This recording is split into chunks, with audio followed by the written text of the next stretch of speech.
Center, as well as the county's Stormwater Environmental Utilities program. He is currently the principal of Progressive Water Resources, LLC. And recently, Steve worked with the Gulf Coast Community Foundation and myself preparing the community playbook for healthy waterways. Steve, it's always great to see you. The next panelist is Sandy Gilbert. Sandy is a retired publisher executive from Time and Smithsonian magazines. He and his wife, Emmy Lou, moved to Longboat Key in 2000, where he first encountered red tide. He began working with START, which is Solutions to Avoid Red Tide. He now serves as their CEO and chairman, where he oversees field operations, works with policymakers on water control, water quality issues, and he assists neighborhoods with water quality best practices.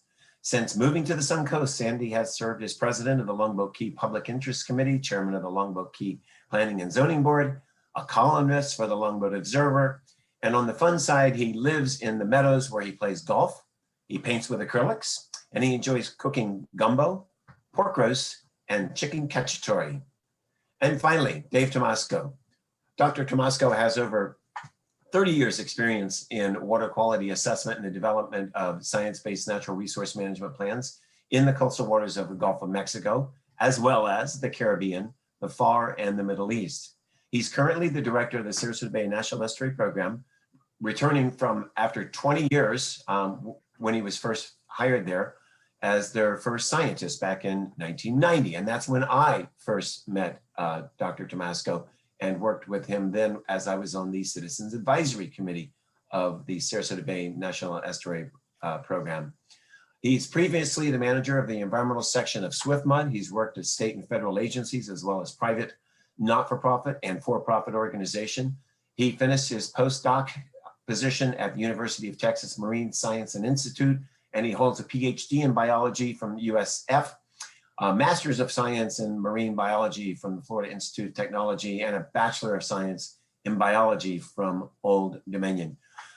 So Steve and I have been together for over 20 years, or Steve, Suau and I over 35 years, Dr. Tomasko over 20 years, and I've known Sandy since he first moved into Longboat Key. So it's a great panel to work with, and I'm sure that you're not only going to enjoy it, but you're going to learn something about water quality in the Sarasota Bay region that you did not know about today. So I'm going to first start with each one of them and ask them to give a little bit more detail about what actually it is that they do within their organizations. And I'm going to let them put it in their own words, as opposed to me trying to portray it for them. And other than just moderating, that's about all you're going to hear from Jon Thaxton today. So Dave, let's start with you. What is your role on the Sarasota Bay National Estuary Program with regards to water quality? Sure. Well, the Sarasota Bay Estuary Program is one of 28 national estuary programs throughout the country. And it's a program that was developed by the US EPA. It's non-regulatory. It's a consensus-based, approach to management. It's built on the framework of the Chesapeake Bay program up in Chesapeake Bay. And we're consisted of a couple of different committees. We have a technical advisory committee, a citizens advisory committee, a management board, a policy board. Our policy board includes representatives from Manatee County, Sarasota County, City of Sarasota, City of Bradenton, Town of Longboat Key, Water Management District, as well as representatives of DEP and EPA. And what we try to do is provide a scientific basis for understanding the Bay's problems and a consensus approach to what do we need to do to address the problems that we have.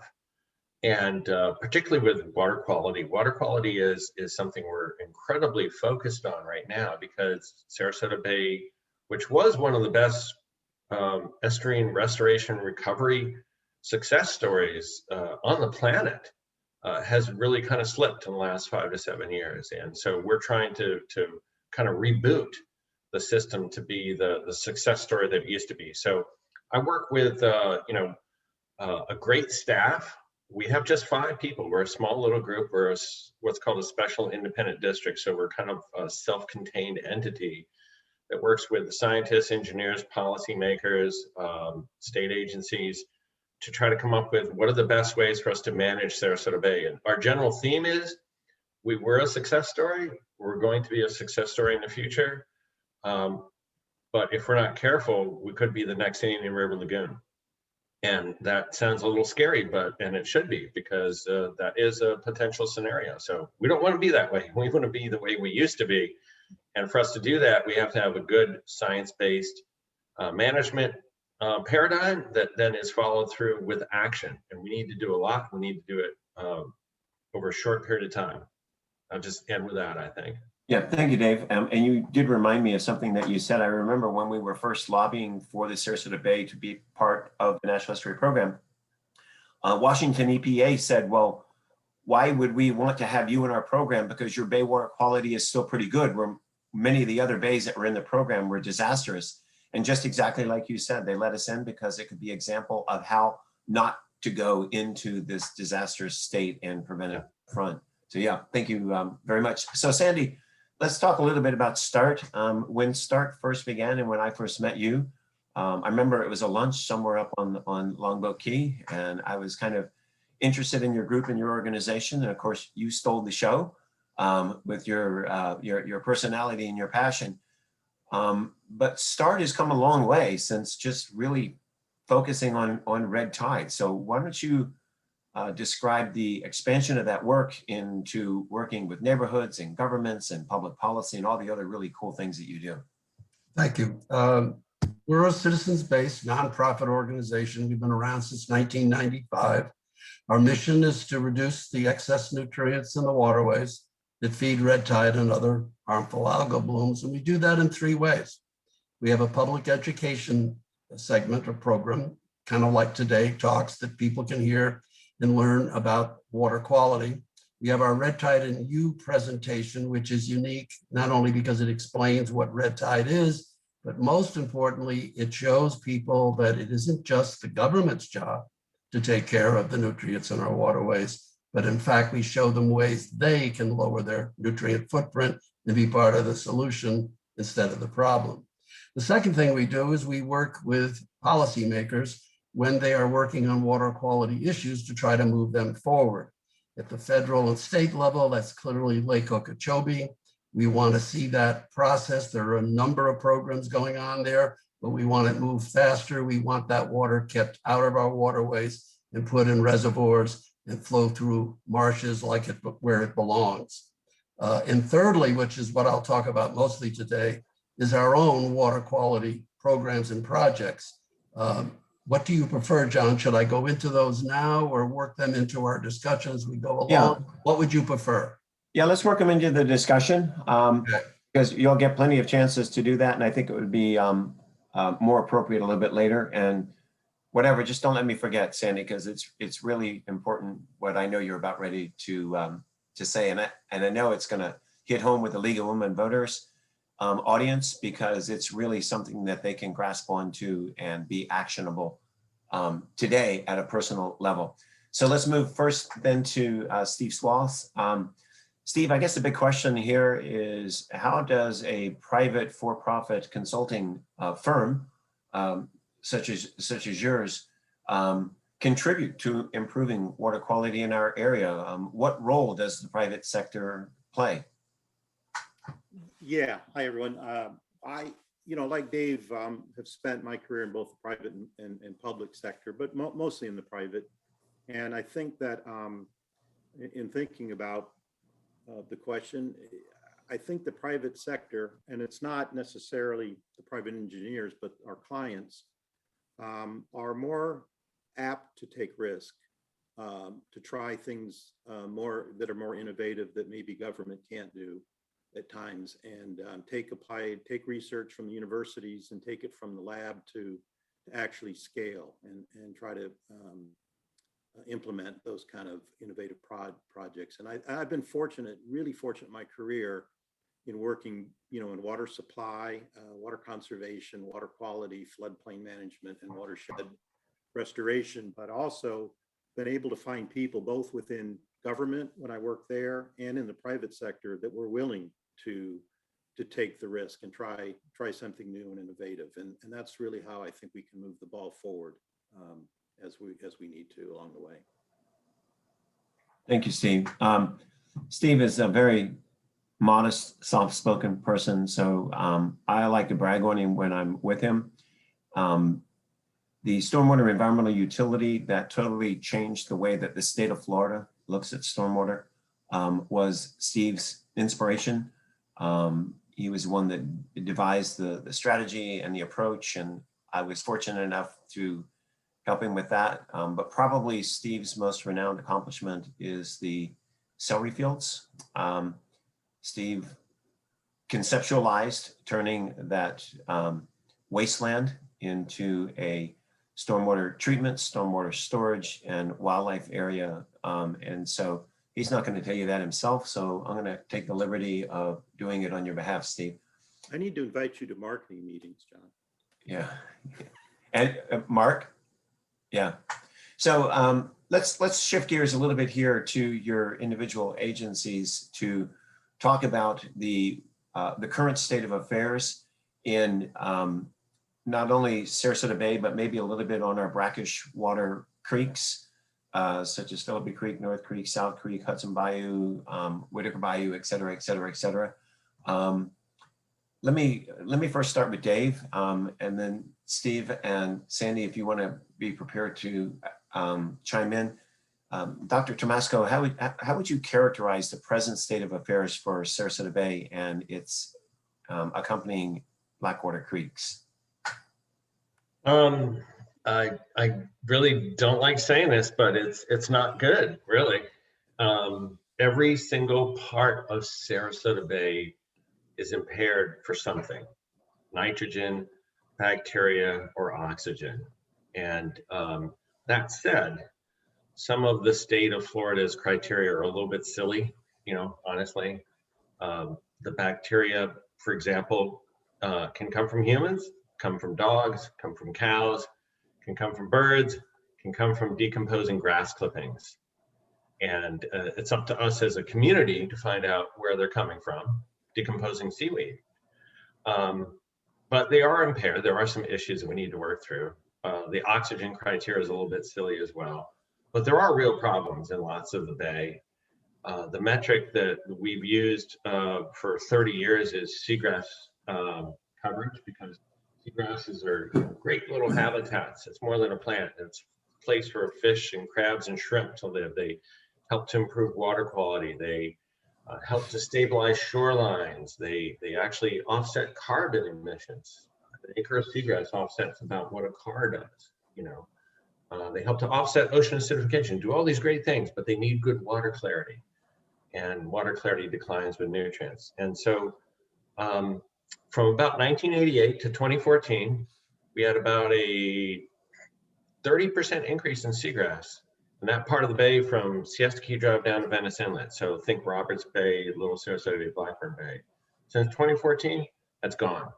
We're back to where we were 30 years ago. So that was a success story that we've kind of lost. The upper part of the bay, since 2018, we've lost acreage-wise probably twice as much, associated with a red tide, we think. That red tide that was massive. There were two of them, really, 2016, 2017, and 2018, 2019. And it made it very dark while it was very warm, and that's very bad for seagrass. And that is prime habitat for sea trout spawning. It's an awful lot of fish habitat that's lost. And we hope that that is sorry, that's my cat. We hope that that is an episodic event. I got 2 cats, 2 dogs. You're going to see at least one of them. We're used to that. Yeah. And so we have, we think, 2 different things going on. The southern part of the bay is more closely associated with human activities, wastewater spills, and also potentially over application of reclaimed water, that sort of thing. The upper part of the bay is red tide, and red tide, the connection is there. It's just, it's not, the language we use is that humans don't cause red tide, but we can cause it to be worse.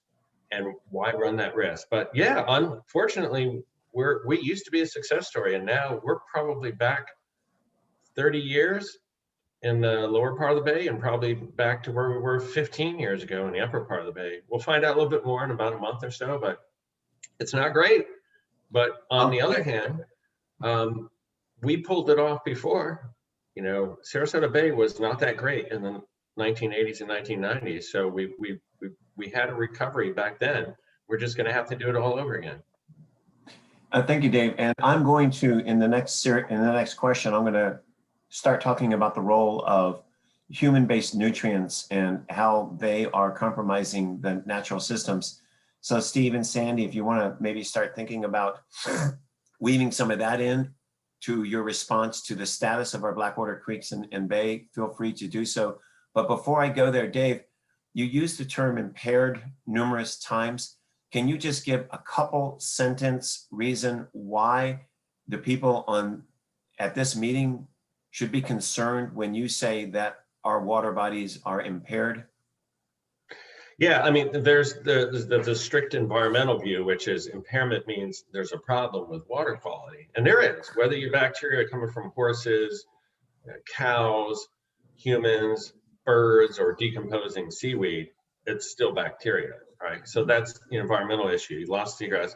But if you're a taxpayer in this area, it affects you because when you have impaired water quality, local government's not allowed to just go, oh, that's a bummer. They have to do something about it. They either take control of it, the process themselves, or they wait for someone up in Washington, D.C. or Tallahassee to run a model to tell them what to do. But you're not allowed to ignore water quality impairment. You have to figure out what it is that you need to do. And the things that need to be done aren't necessarily cheap. Right. On the other hand, I mean, I think I'll leave this to others, but there's an awful lot that the average citizen can do to help improve water quality. And Steve and others can get into that. I know Sandy is big on that as well, but yeah, something needs to be done. Monies need to be spent. Behaviors need to change. Yep. And that's exactly what I wanted to hear, is that this impairment is not something of convenience. It's not an option. It is a legal mandate, and it can get very, very bad very quick. And that does not even consider the environmental consequences of having dirty water and the reductions in economic productivity that the community suffers. Steve? Can I follow up on that real quick? Yeah, So, you're on, man. I think the impairment is really important. Basically, as Dave and John said, it's a designation by the state of Florida. Once a waterway passes a certain threshold for different types of pollutants, they designate it as impaired. And right now, I recently looked at this for the city of Venice and Charlotte County. Over 60% of all of their water bodies are designated already as impaired. And I think if you looked at the state of Florida or Sarasota County, it's probably a comparable number pretty much all across the state. So it's concerning because the list keeps growing, and we need to reverse the trend on that. The state of Florida has recognized 20 years ago that the nutrients going into the bay from our stormwater management systems were not meeting the criteria that they had presumed they had, and they embarked upon a program that right now, finally, here now, 30 years later now, is they're updating the stormwater rule to try to reduce nitrogen in particular in stormwater management systems. So it's a serious thing, and this is, you can go on the state's website, but this is a state designation that's real, and it's going to take money to solve it, and a commitment. So Steve, would you concur with Dave's characterization that we are presently the characterization of our waterways in the Sarasota Bay systems are declining?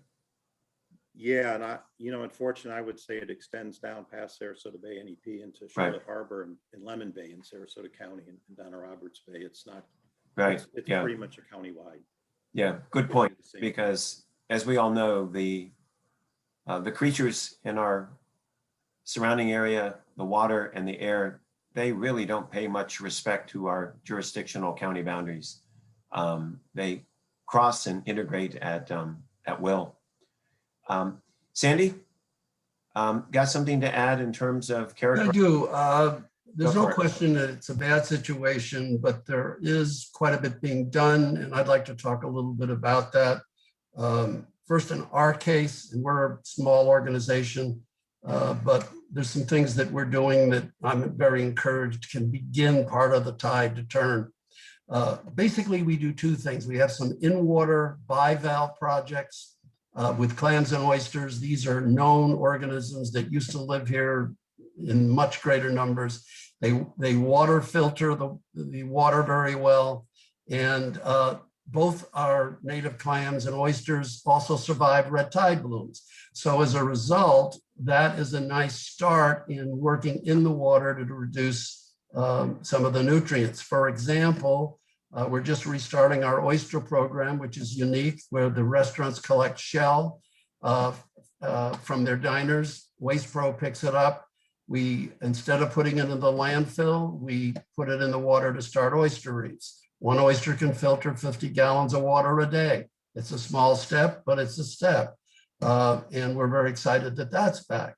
And with the Sarasota Bay Watch, we work with them, help fund them. They put 1 million native clams into Sarasota Bay.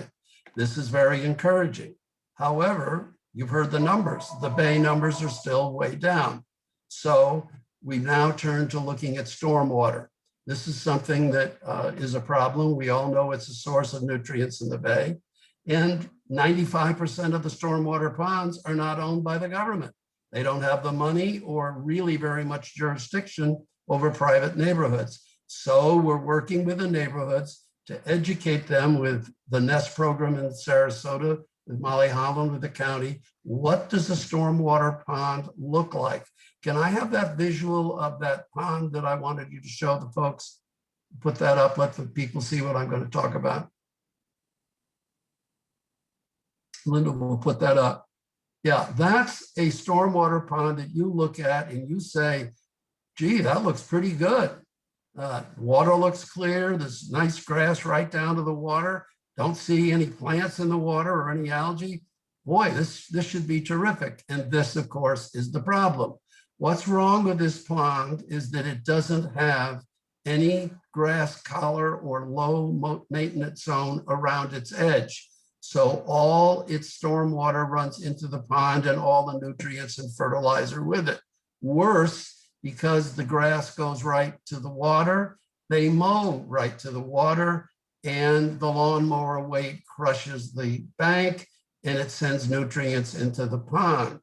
And that's the main problem with stormwater ponds. Dirt gets loose, goes into the ponds, causes nutrients, and then this pond will start attracting algae, and they will have major repair works to do. And you also need plants in the water to help bolster the waves breaking against the bank and to screen algae sunlight out so algae doesn't form. So what a stormwater pond should look like is the next picture.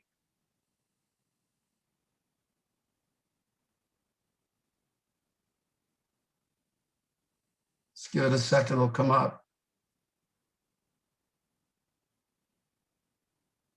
Hopefully. Anyway, while it comes up, we're working with neighborhoods to educate them about the difference between a healthy pond and an unhealthy pond, and why to start care about this, because all these ponds ultimately flow into Sarasota Bay. And the county estimates that all our ponds are out there. That's what a pond should look like. See the grass collar? Now you can't ride a mower over the bank and turn the bank into dirt into the bay, into the pond. And notice the plants in the pond, they're helping preserve the bank and take up nutrients as well. So that's what we're working with people. And they've been really great in responding, because 40%, most of our ponds average only about 40% efficiency in taking up nutrients, and all that ends up in the bay. And then you say to me, well, okay, this is great, but what happens if we do get a pond to look like this? It makes a very big measurable difference. Let me give you an example. There's a pond in Sarasota County that was measured in only 20 months. That's not very long. In 20 months, they adopted a collar, they had plants in the water. and they improved the water clarity by 50%. You could see 3 feet where you used to be able to see 2 feet. Next of all, they reduced chlorophyll, very big, by 50%. They reduced phosphorus by 30 and nitrogen by 22. And we care about that because that water flows into Sarasota Bay. So we're getting results. People are interested, and I'm encouraged. They're learning how to help with the stormwater problem. Thank you, Sandy. I want to back up just a little bit here, and I do have on my screen the chats. For those of you that have submitted questions, I will make sure that we get to those. But I just don't want to get too far ahead of ourselves in the discussion because we've heard this term nutrients now over and over and over again. And I know it's confusing to some people because basically nutrients means to nourish, right? It means food. And how could food or how could nourishment be a bad thing? Because in absence of nourishment, we die, right? Plants die without nourishment, animals die without nourishment. So in a lot of my presentations, what I've likened it to is the same discussion that we have about carbon. And think of the ability for a natural system to process these essential elements of life, such as carbon or nutrients. The system is designed to process so much, and it can only process so much. And when you exceed the amount of either carbon or nutrients that the system can process or sequester or digest, choose your word, then something that was once life-giving is now life-threatening. And so we have reached that state in Sarasota Bay, whereas the human contribution of nitrogen into the natural system is so much now that the natural system cannot process it like it has done for hundreds of millions of years. And the systems and the descriptions and the characterizations that you're hearing from the panelists are a result of that over-nutrification. Too much nitrogen going into the system for the system to absorb.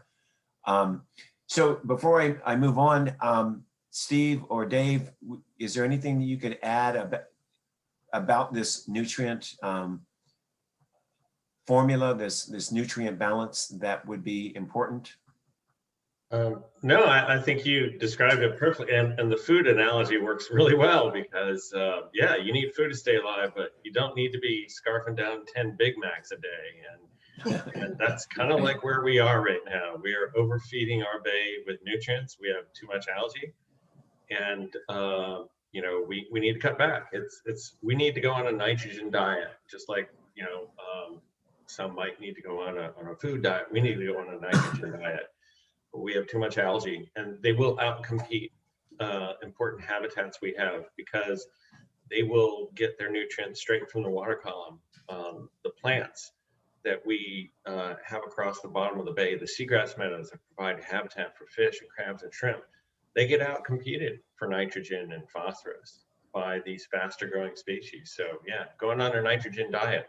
We always had nitrogen. We need nitrogen. We just don't need as much as we have.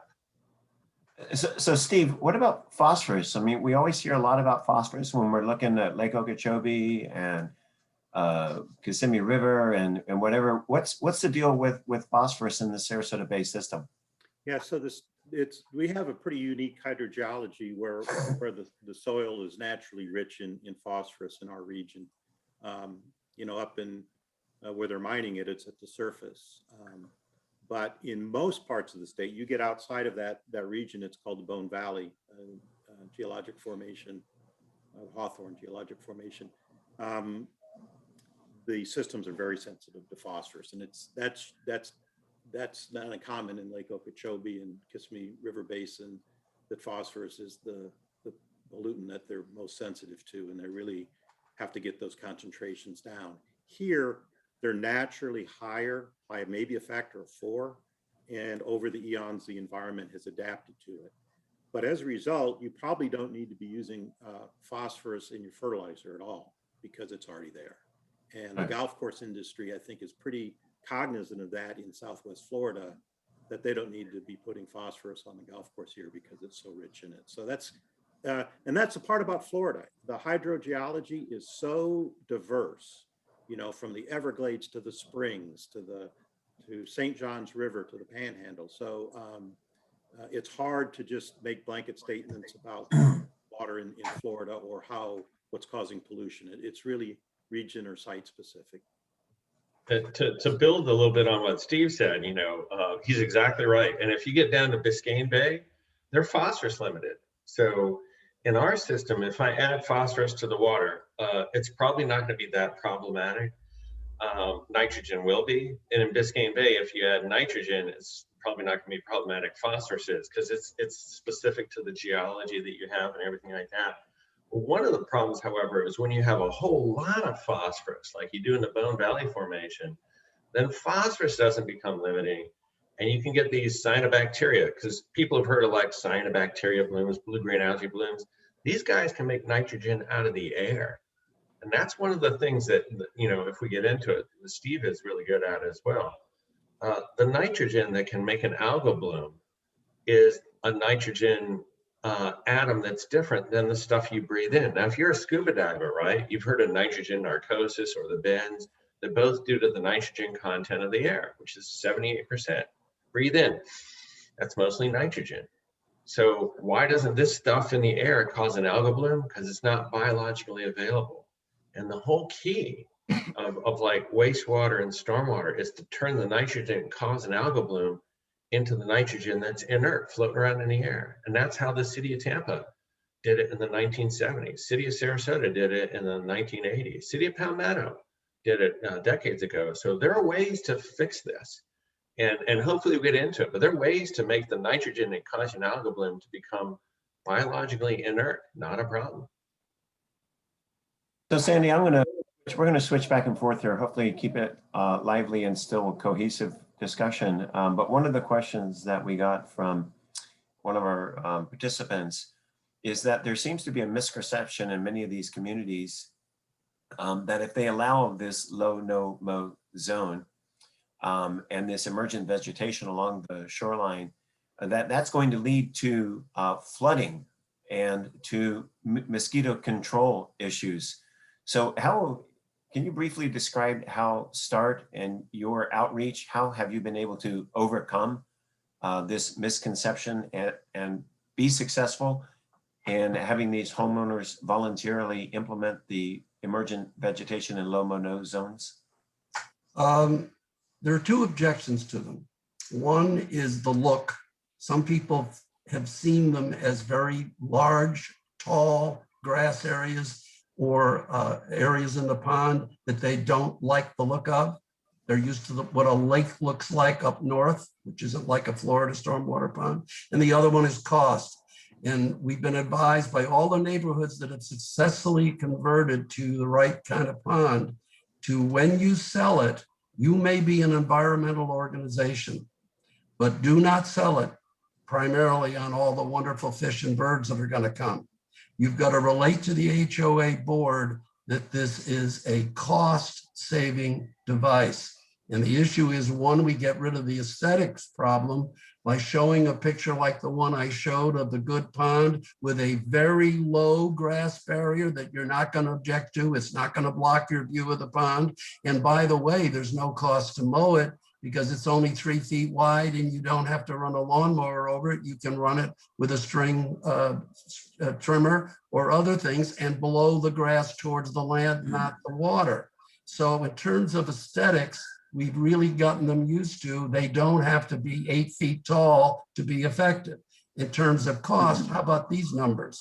To plant some in-water plants like your fund that you gave us from the Gulf Coast Community Foundation to give to these neighborhoods to pay for the in-water plants that they need to restore a pond, for about $1 a piece or less, you can put a whole bunch of plants in that water to work in this basis.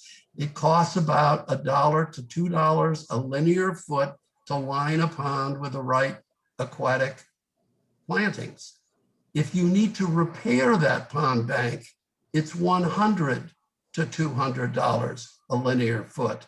That gets people's attention. I'm working with a community in South Sarasota that will be spending over the next 3 years $1.3 million paid for by the residents to restore their pond. You don't want to do that. The answer is raise your grass, put a few plants in at $1 a linear foot, and you're in business. And that's where we're making sense in getting people interested. They can afford it.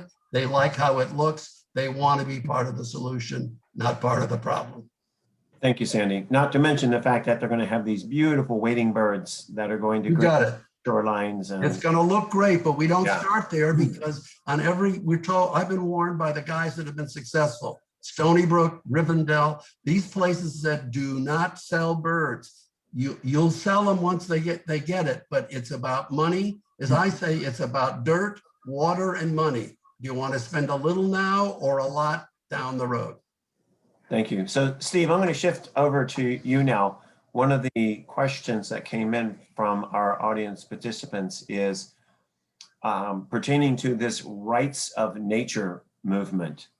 Can you maybe touch on that just briefly and tell us what this movement is about and how it might contribute to part of the solution that we're looking for regarding water quality in the Sarasota Bay? Yeah, I saw that question, and I think it was asking in context of impaired waters. So if folks aren't aware, rights of nature is the notion that nature should have legal standing against pollution. And last November, Orange County in Florida, where Orlando is, overwhelmingly was the largest municipality, I think by 89%, to pass both its rights of people to clean water and rights of nature to be able to flourish and flow and be restored if it's polluted. It's basically as I understand it, a way to get out of the current regulatory program completely. It's a whole different pathway. The current regulatory program, one could argue, regulates to the point of failure. Once it regulates right up to the point of impairment, and then the red flag goes up, and we have to fix it. And I think rights of nature has tended to be more proactive and allow any citizen to sue a polluter or whoever, whether it's government or a corporation, to restore the waterway, not to pay a fine, but to actually restore the waterway. So this is something that I've seen is getting a lot of momentum in Florida. The legislature last year, ironically, in the Clean Waterways Act, put a preemption clause in saying that local governments couldn't do anymore what Orange County had done. But there's still a lot of interest in the state because I think people are frustrated that the regulations don't seem to be doing what we hope they would do. And we have impairments increasing over 60% of the waterways, like I said, and going up. People want another way, especially when we didn't have red tide this past year, but they had it down in Lee County and Collier County and some of the blue-green algae. So, the more of this happens, I think the more people are going to demand that something's got to be done. Thank you, Steve. I got two more topics I want to cover. I definitely want to talk a little bit more about red tide. And also, Dave, you had mentioned macroalgae. I think we need to touch on that. But Steve, before we do, you mentioned the state legislature, and one of the comments in the chat box here dealt with the state legislature and state laws.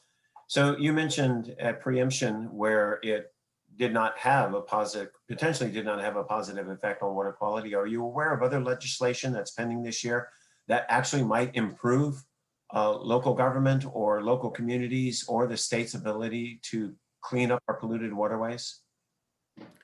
I am not. Well, there is, I take that back. There is one bill relative to wastewater that's pretty advanced, whereby the state is actually looking at, and I don't know if it's because of all the public notices that were started every time there's a spill, or the notion that we're all the discharges, but there appears to be a movement whereby the state wants to look at closing the loop in terms of not wasting, under the premise of not wasting wastewater.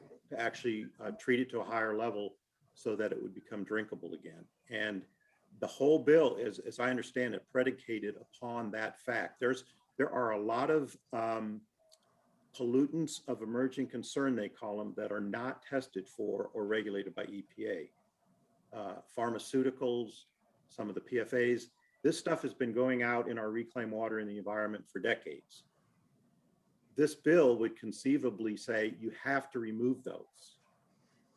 You certainly have to remove those as a prerequisite to be able to recycle that water and close the loop and put it back in the water supply. That, so I mean, if you look at it at a small scale, it's like, well, is that a good thing? But if you look at the bigger picture and realize that all of these chemicals that are in reclaimed water that are put out in the environment are now pretty ubiquitous, but they're not regulated. This would put Florida kind of at the leading edge of the technology to remove those. And that's something I think that needs to ultimately be done. You know, there's other countries and states that have been looking at this, but the technologies are there. And just because we put them in the environment and don't think about it doesn't mean that it won't come back to haunt us at some point. So Thank you, Steve. One bill out there, but there's also a lot of preemptive bills I've seen for energy and solar, not related to water quality. Sure. But there seems to be a big movement to preempt local government that's concerning. So, Dr. Tomasko, earlier in the discussion, you mentioned macroalgae. And I don't think there's really a lot known about these macroalgae. I know it's only been the last 2 or 3 years where my awareness has been heightened that this is something that we really need to pay attention to. So maybe you could describe what's happening with the macroalgae and maybe reference Indian River Lagoon. Sure. Not necessarily a fun topic to discuss, but unless we're discussing it at places like the League of Women Voters, it's probably not going to get discussed, and we need to make it part of the everyday dialogue for policymakers. Sure. Well, the state of Florida, when we talk about water quality standards, the state of Florida only measures the algae, the little tiny floating plants that are in the water column. And that's important to know. But macroalgae are these larger that you can see with your naked eye. And think of like underwater tumbleweeds, or some people call it gumbo, you know, kind of the stuff. If you've seen some of the pictures of the Indian River Lagoon where you see it looks like you could almost walk across the surface of the water, that's macroalgae. That's usually not phytoplankton that you need a microscope to see. So they weren't part of the state of Florida's report card. And nonetheless, Sarasota County in particular has done a great job of quantifying it. And it's much more abundant now in the Bay than it was, say, 5 to 7 years ago. And so it seems to be replacing seagrass in the southern part of the Bay. It's not what people like to see. It smells bad. And like phytoplankton, like the stuff that floats in the water, it's stimulated oftentimes by nitrogen or phosphorus. If you've ever seen pictures of the sargassum blooms that are accumulating on beaches in the Caribbean, that's what you got. And one of the things we're seeing in the Indian River Lagoon is it's replacing seagrass. The Indian River Lagoon is right now in the middle of a mass mortality event. They've lost hundreds of manatees that are basically dying directly or indirectly from starving. There's not enough seagrass. There's seaweed. What do you think? Well, it's a plant, lives in the water. Go ahead and eat it. Well, seagrass doesn't have these secondary metabolites, and seaweeds do. And so they're manatees that are showing up with bleeding ulcers from these compounds. It's sort of like if someone made you eat something that's actually not healthy, and that's what the manatees are left with. They're climbing out of canals trying to eat people's St. Augustine grass because of the lack of food. It's just a tragedy. And we're seeing more and more of it, particularly in the southern part of the Bay, but also in the upper part of the Bay. And it's also one of the things that people pay attention to, because when it grows and it blooms and it goes along a shoreline and it decomposes, it smells awful. And I've worked on these kind of blooms in the Middle East and in Florida. And when it smells bad along the shoreline, people get upset. And when they get upset, they ask why do I have all this algae along the shoreline? And they actually ask the right questions. So you figure out where the nutrients are coming from and you do something about it. It'd be nice to think that Tampa Bay is cleaner because we cared about fish and crabs and shrimp, but that's really a byproduct of it smelling bad along Inner Bay Peninsula. We had algal blooms in the 60s and 70s along the wealthiest shoreline properties of Tampa Bay. Started to decompose. It smelled bad. It started to tarnish people's silverware, and the paint on their house started to turn gray, and it smelled bad, and no one wanted to live there. And we found out what it was due to: decomposing seaweed. We found out the seaweed was limited by nitrogen. And we found out the things that we could do, which is increase the nutrient removal technology of stormwater, of wastewater, and we moved the right way.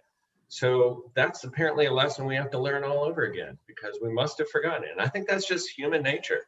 We learn things, we adapt, then we get lazy, we forget about it, and then the bad things happen again, and we got to start all over again. Well, that's where we are in Sarasota.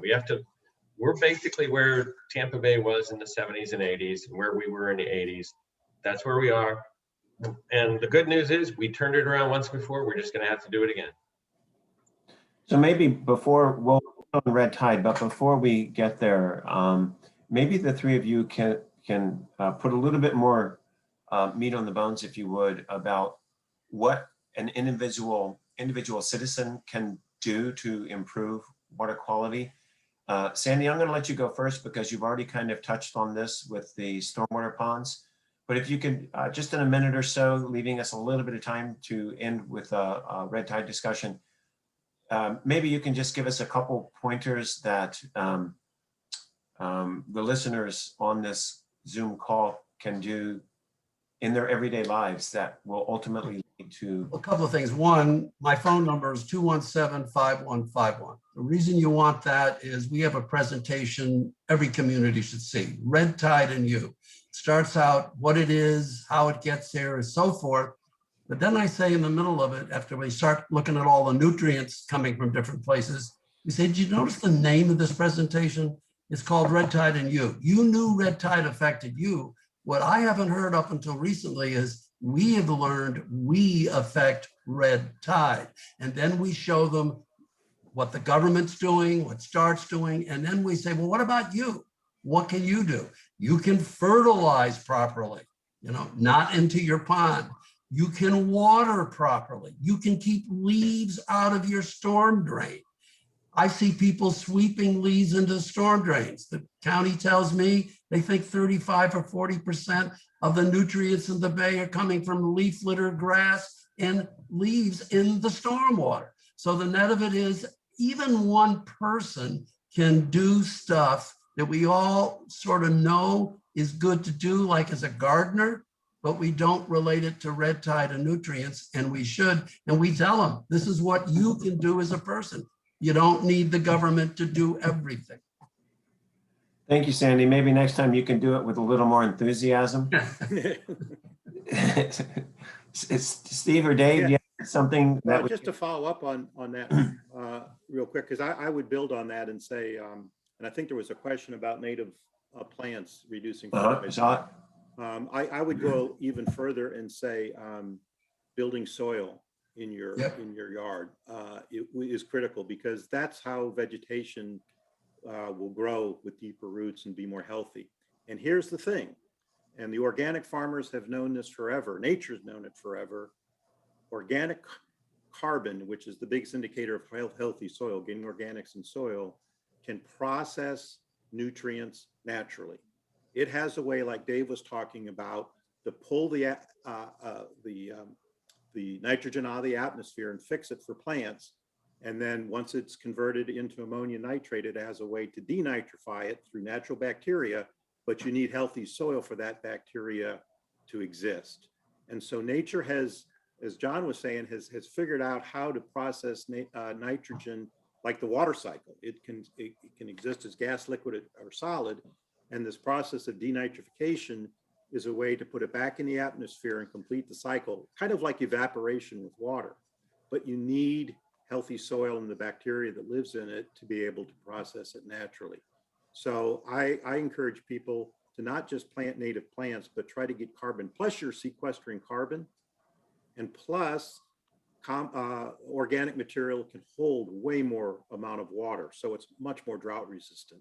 And that's why organic farmers are successful use it. They need less water and less chemicals. They don't apply, of course they can't apply chemicals, but they're able through healthy soil to process a lot of the nutrients naturally. So build soil. Thank you. And I'm going to just take that opportunity to put in one shameless plug. It may not be shameless, it might be intentionally shameful. But over the last year, Gulf Coast Community Foundation has been working on something that we call the Community Playbook for Healthy Waterways. It is available at waterqualityplaybook.org. All three of the gentlemen that you see here contributed. Steve was one of the principal authors. And what we did was put together a group of professionals to brainstorm everything that we can do that will reduce this over nutrification of our waterways that's leading to these harmful polluted conditions. And so I would call your attention to that. So I have just another couple minutes to go here. And I would like to circle back because it's been a little of a reprieve that we have not had a severe red tide outbreak. And so it's kind of missed some people's mind. Sandy touched on it. While we may not be directly attributed to causing the red tide bloom, we may have a role in causing this natural red tide bloom to be of longer duration, of a greater extent, and of a stronger intensity. So Dave or Steve, is there anything that you would want to add with regards to water quality, nutrients, and red tide that may be of interest to the persons on this Zoom call?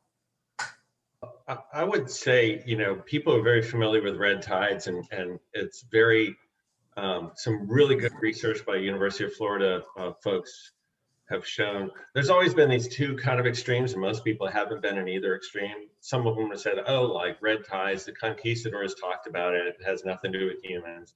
And then the other extreme has been like red tides are completely caused by humans. And the reality is in between the two.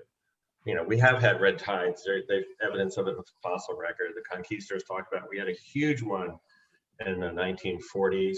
We've had them in the 1880s. But once they get into nearshore waters, they're not going to turn their nose up at a nitrogen molecule if, for example, it came from fertilizer or wastewater as opposed to a dead fish. So there are things you can do to lessen that. I mean, when it starts killing fish, pull them out of the water, get them the heck out of there. I mean, that's a nutrient reduction strategy that Pinellas County has been using. I believe some of the locals have. But really stop the excessive nutrients from stormwater, from wastewater. Don't fertilize your lawn at all if you have reclaimed water. If you have reclaimed water, not only don't fertilize your lawn, don't water every day just because you can, because you're overwatering. And you know, you don't have to be an AWT everywhere, but if you're not, you have to be a better job at doing that. But also, as much as red tide is, the problems are going through in the Northern Indian River have nothing to do with red tide. You know, the seagrass die-off, the manatees starving to death, that's not because of red tide. That's regular old algal blooms. And so red tide is a great way to catch people's attention about just how bad it can be. But it doesn't have to be red tide for you to lose the beauty of this system. It's a beautiful, beautiful system. And red tides can be, you know, made worse by human activities, but you don't need a red tide to lose the features that you love about Sarasota Bay. And literally, you know, I just encourage people, go to the Indian River Lagoon, go to O'Galley Causeway. If you want to see what the future of Sarasota Bay could be, that's what it could be. And nobody wants that. So, you know, I'd like to add one just last thing real quick. All the personal stuff you can do is really important, but also you have elected officials that have multiple people telling them what to do. You know, they got fire, they got police, they got schools, they got this. A whole bunch of people need a lot of money. I know John knows all the multitude of people that actually need money. Make sure that water quality is one of them. That it doesn't get lost. Water quality isn't just environmentally important, it's important to our economy. It's a $4 billion uplift associated with proximity to the healthy bay because it's a good body of water. It's not an amenity if it looks like the Indian River Lagoon. There's 20,000 jobs associated with bay-related activities. $15 million spent by visitors who are buying like fishing licenses and gear and fishing tackle. So a healthy bay is part of our healthy economy. So don't feel guilty about asking someone to spend money on it because it's part of our economy. Thank you, Dave. It is now 1 o'clock straight up, and I do like to keep these calls right on time. So Carol, I will turn it back over to you. And I think that you will join me in thanking these amazing 3 individuals that live this water quality life every day. And we're very fortunate to have people like Sandy Gilbert and Steve Suau and Dr. Dave Tomasko here in Sarasota County, giving us the guidance and the counsel about what we can do to have healthy, clean water. Jon, thank you. Thank your panelists. This has been a really motivating and learned a lot in this discussion. It's just been terrific. I hope you'll come back and be able to give us some better news the next time we invite you here. Thank you so much for being here. Hey, thanks very much for putting this together. It's a great panel, great group of people. It's an honor. We hope you'll come back. Thank you again.